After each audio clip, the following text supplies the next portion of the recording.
gens de Pastef qui sont sortis. Cheikh Fatma mais Babou moom place bi mu ci jël.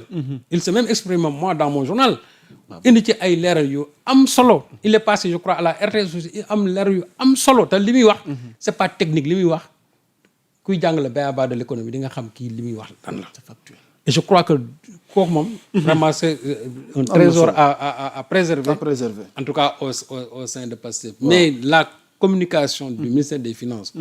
war nañ ko gën a densifier. ñu yeesalaat ko. waaw non il faut qu'on war nañ ko gën a densifier. waaw ministère boobu communication ñu fi war a yeesal bëri na. waaw moom laa la wax war nañ ko nag gën a densifier. parce que lii boo gisee lu ko indi rek. mooy presque déficit de communication mooy indi lu mel nii. jërëjëf. yu mel ni bu amee rek. tu te au premier plan. tu répliques. macha allah ñu war a dem ci plateau yi ñu war a dem ci réseaux sociaux yi dem ci réseaux sociaux yi yow le ministre nga xool yow aussi nan ngay intervenir parce que boo leen bàyyi le terrain libre. opposition bi gis nga leen ak seen i communiqué yu dul jeex ils vont occuper l'espace. te li ñuy wax tout simplement rek la nature a horreur du vide bu fekkee ne ñoom seen baat rek la ñuy dégg. finalement les gens vont se dire donc ñii est-ce que li ñuy wax du dëgg. exactement voilà. Désinformation du Financial Times, Babo Amadou Ba pulvérise les fake news de l'opposition et des médias. C'est à lire ci une bi nga xamante ne soxna tuuti moom nga may indil ci New Deal technologique bi. Babo sax mën ngeen dem ci plateforme Sénégal 7 yi ndax weeru koor gi yàlla dogaloon na wuy si woon nañu. très dispo def waxtaan bu am solo ci modestie humilité vraiment à cœur ouvert. kon ñu ngi koy xam nag wax dëgg yàlla ñu ngi koy nuyu Babo Amadou Ba vraiment ci ñëw googu nga ñëwoon te ñu ngi lay séntuwaat incha allah comme ni ko kilifa gi waxee nga dikkaat ngir ñu gën a mën a leeralaat parce que tamit c'est important. léegi nag man li ma doon ñaan mooy. waaw sëñ Saliou waaw. ñii toog fii yëpp dans l'opposition société civile di wax. waaw mais créer un débat wu yàmb sax.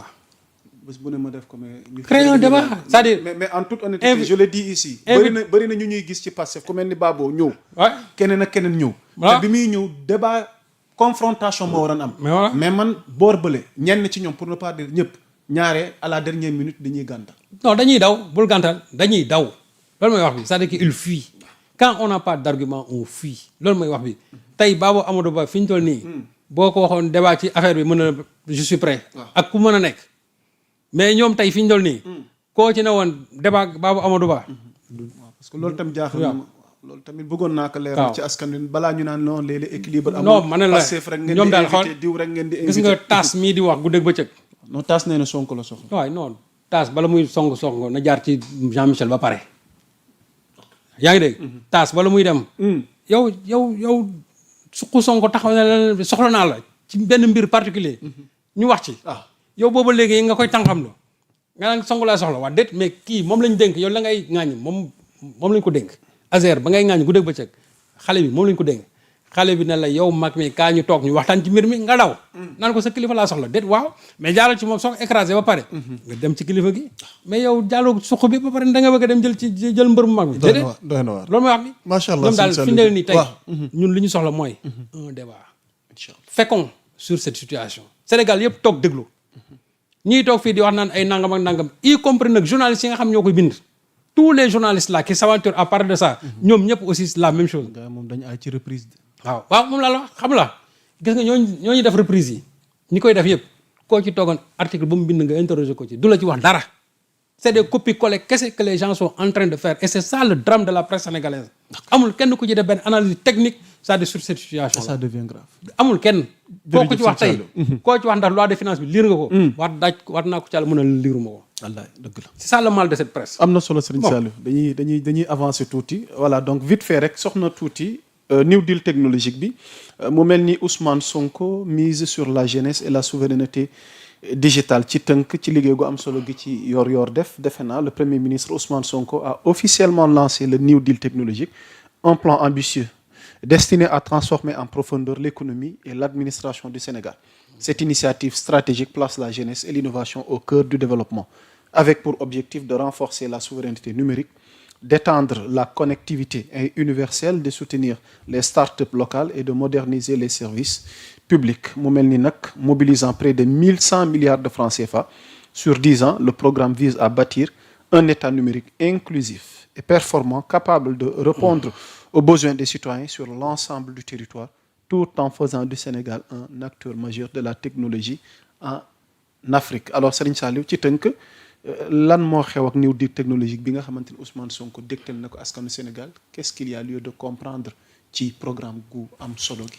soo jëlee référentiel bi au cœur du référentiel c'est-à-dire le numérique daf ci am une part importante parce que dañ jàpp ne jamono ji ñu nekk nii lépp looy def te amul te digitalisé woo ko c'est-à-dire que da ngay tardé parce que réew yi foofu la toll léegi c'est-à-dire réew àddina yi foofu lañ toll réew yi nga xam ne ñoo gën a moins avancé tey boo leen xoolee au plan numérique ñoom ce sont les pays les moins avancés donc actuellement nii foofu la réew yi di rawante heureusement que le Sénégal l'a compris président Diomaye bi mu demee daaw États-Unis je crois que c'était au Silicon Valley il avait parlé pour la première fois de ce New Deal technologique bi ñu demee Chine aussi gis nga Ousmane Sonko li nga xam ne wax na ko ci tey loolu moo commencé di meññ nii au point que ils ont lancé Ousmane a lancé la révolution numérique dans le programme de la modernisation de l'État parce que bu ñu wax ne état bi dañu ko bëgg a moderniser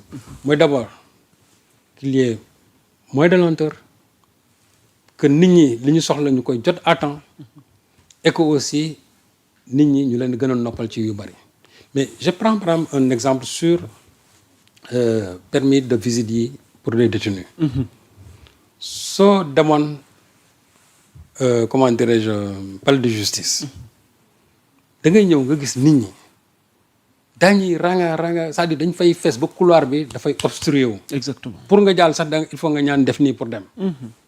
et à juste raison les gens sont là parce que dafa am ñu bëgg a seet. te des fois nit ñi dañ fay toog ba yenn heures yi ñu ne arrêté nañ nga gis ñu wàcc na. imaginez par exemple quelqu'un bu jógoon beneen dëkk ñëw ba heure boobu ñu ne la pare na tu es obligé soit nga ne dans 2 jours ma delluwaat donc naa jëm wut fu ma fanaan Dakar wala naa dellu aw ma fu ma fanaan Dakar su ma kiiyee ma dellusiwaat nga perdre sa temps perdre sa xaalis pour dellusiwaat fii tout en ne sachant pas ndax li la dalul barki dem na mën na la dalaat. mën na la dalaat kay exactement. léegi nag tey boo gisee lancement bi ñu def déjà nee nañ pour nga wutati permis pour détenu jaratul ngay bouger sa kër jëlal sa smartphone jëlal sa ordinateur nga dugg ci plateforme bi. lancer après tu auras ton permis de visite.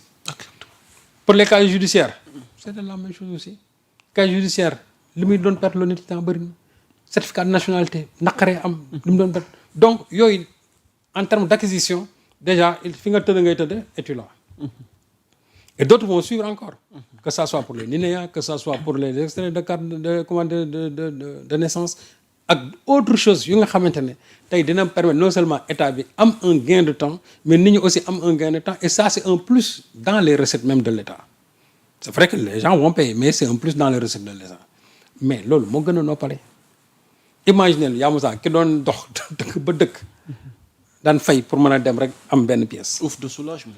mais ouf de soulagement.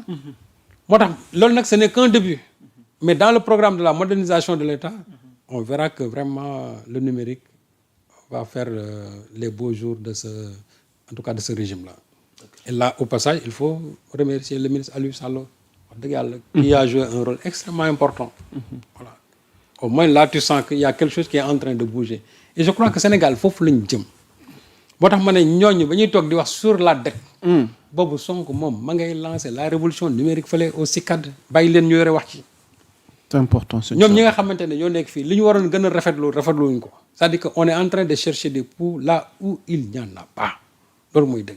C'est important. Serigne Saliou on va essayer d'avancer par rapport ak yenn points yu nu desee bokk na ci tamit Serigne Saliou ñu bëgg def taxaw seetlu ak yow parce que ñu bëri ñu ngi la ciy xaar. ndax ay jamono waxtaane woon nañ ko fi nga am ci position indi ci ay leeral. yor tam defoon ci liggéey gu am solo muy l'affaire Softcare. Depuis un certain temps ñu gis ay série de limogeage ñeneen ñu tabb. askan wi bëgg a comprendre réellement lan moo xew ba finalement ministre bi soppi ki fa nekkoon ñu indi ñeneen cette affaire daal indiwaat beneen polémique boo xam ne tamit ñu bëggoon dikk ak yow rek ci mbirum affaire Softcare bi lan lañ war a mën a comprendre ci mbir mi lan moo xew.